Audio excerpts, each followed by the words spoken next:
If you rewind the clock to the 12th of December 2023, you'd have seen me buying a car which I really had no intention or plan to keep in the long run. I bought it quite literally as a stopover while I was selling my then daily driver, which is about as opposite on the spectrum as you can get, a Cadillac Escalade. I went from that to this, the cheapest, smallest, lightest, least powerful car I've ever owned, and for many people's standards, probably also the least desirable. It's not exactly a car that most people aspire to own, but that's the thing. By far the biggest ace card in the Daihatsu Sirion's deck is that it's underestimated. This has been, as I put in the thumbnail, by far actually the best purchase I have ever made in the automotive world, and the most reliable, most consistent, most dependable car I've ever had. Not only because of how cheap it was to begin with, I paid just under £2,000 for this car, which was actually the most expensive one on the market in the UK, which sounds crazy until I tell you that there were two for sale in the UK, because believe it or not, this is actually one of the most exclusive, one of the rarest hot hatches on the road. There are 17 of these in England at the moment, so my likelihood of seeing another one should be pretty low. Funny thing is, I actually have seen another one driving fairly locally to me, a silver one, and that guy paid £800 for his one, which admittedly wasn't in as good condition, but he still absolutely loved his as well. And thanks to the fact that this car has 110 horsepower in an 850 kilo frame, I haven't even needed to do any performance modifications to it. I've put 7,000 miles on this car in the past year, especially given that the mileage at the start of that was already 93,000. Now it's over 100,000. And yet, as we now go through its second winter in my ownership, it never lets me down. Literally not once has this car ever not started. It's never broken down. It's never had a single significant issue which ever stopped it from driving. In fact, if you're talking repairs, reliability and servicing, the only thing I've actually quote-unquote repaired on this car was a new rear wheel bearing, and cost me an astounding 20 quid. That's it in terms of maintenance and repairs. The only other stuff which I've done has been either optional or just general improvements. I decided, for example, to treat it to 4 new higher quality tyres and tracking at the same time, because you might as well, which is about 300 quid, which is excessive for many small cars, but to me,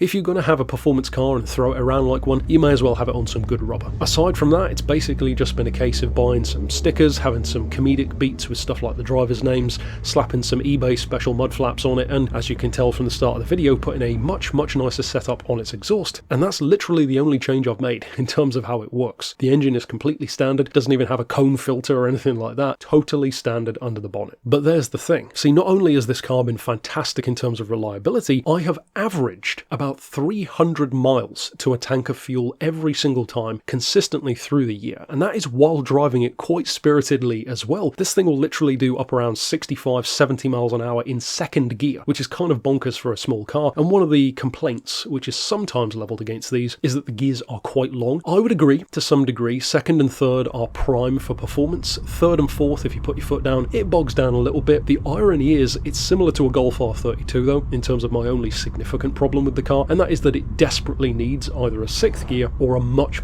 longer fifth, because as you would assume, a small car with Rally written on the back doesn't really like motorways that much. It can do it, and the fuel economy is fantastic. I averaged 52 to the gallon out of this thing on the way home when I first bought it, but even then you're doing like 3,000 RPM in fifth gear at motorway speed, and it doesn't need to be that high. For most people though, that's not really an issue, and for me most of the time, it's not an issue either. Even since that initial motorway trip, I've been averaging 42 miles to the gallon consistently. Fantastic economy, certainly when you go from a 14 mile to the gallon Escalade, and even some of the other vehicles which I've had. I used to get 26 to the gallon out of the Touareg. I get 32 even out of the Golf R32, but this blows all of those out of the water. And here's the reason why it's so deceptively good. See, the obvious choice, if you were going to pay around £2,000 for something that was just a little runabout stopover kind of machine, would be to go for a car which I have called perfect in the past, a Fiat Panda 100 HP. I adore that car. Evo magazine made it their car of the year when it came out. I almost made it my car of the year in the year that I reviewed it, and it is one of my favourite hot hatches. So it begs the question, why didn't I buy something more obvious like that? Why didn't I buy a Suzuki Swift Sport or an Ignis? Why didn't I buy any of these more obvious choices? A Polo GTI, Lupo GTI, even maybe like a Golf 4 GTI? Well, for two reasons. Number one, because believe it or not, this is actually faster than most of those already. See, a Panda 100 HP is about a 9.5 second 0 to 60 time. A Suzuki Swift Sport is about 8.9, which isn't as quick as you'd think. This, in comparison with only 110 horsepower, is 7.8 seconds to 60, which is properly quick for a little car like that. And the amount of people who I have caught out because they didn't think it was going to be anywhere near as quick as it is, you drop this thing into second gear, it will scream, or rather I guess roar in the case of mine, all all the way up to 8,000 RPM, and of course being a K3 VE2 engine, aka a Toyota engine, of course it's fantastic. Doesn't even have a turbo, and the crucial advantage of this car over many of those, even something like a Panda, is the weight. A Fiat Panda is around, what, 950, 970 kilos, which isn't exactly heavy. This in comparison is 850 kilos. What I do make use of every time I drive it though is the great acceleration, the superb fuel economy, and the surprisingly good space. See, this is essentially like a K car, but it's wider than a K car would usually be. It's actually perfectly proportioned, nowhere near as narrow as something like a Suzuki Alto Works or a Mitsubishi Minica, but the roof has so much more room than you would think it would. Even for a taller driver like me, it's still fantastic, and believe it or not, you put the rear seats down, you can get a ton of stuff in the back of one of these. I've had the entire prop shaft, fuel tank, suspension coils, and a whole bunch of other stuff from my rolls in the back of this thing, and it handled it like it was nothing. It's a perfect little car for what I needed, and in fact it was so good that instead of just being a stopover, I've kept it. And if you think about it, even if I were to sell this car right now, well, I'd probably be able to get about the same back as what I paid for it, because $2,000, given how it looks now, how it sounds, and how well taken care of it still has been, yeah, I could easily sell it for $2,000. What would I buy instead? You wouldn't even get a high mileage Panda for that. You're talking $2,500, and the Panda's nowhere near as quick. You might get something like a Golf 4, or maybe a Golf 5 GTI for somewhere around there, but you're talking pretty high mileage, probably been ragged, and there's the beauty of a Japanese engine. Ragged is just their term for correctly used. That's what they're designed to do. It's a performance engine, it's designed to be used, and it's a high revving engine, which does all of its best work high in the rev range. I also have this car to thank for single-handedly getting me back into liking manuals again. This is literally the only manual car I've ever owned, and I had no particular desire to have a manual, but of course a car like this should not have an automatic. Even I will admit that. And driving this and using it, well, I've enjoyed it so much that it got me back into manuals again, so I have the car to thank for that. One of the key reasons why it's so good, with 110 horsepower and 850 kilos, that's literally 130 horsepower per ton. If you compare that to a Golf R32, which of course weighs a lot more, but also has more than double the power at around 240, the Golf has about 160, 165 per ton, which isn't as much of a difference as you'd think, given these two wildly different cars. I'm never going to say that this vehicle will appeal to everyone. It categorically won't, but that's the ironic thing. I'm glad that it doesn't. The reason why this car is such a performance bargain and why it's such a hidden gem, it's because people don't want them, which keeps prices ridiculously low for what is in actual fact one of the most hilariously OP little hot hatches you can buy. If you get the chance to get a Sirion, especially in performance form,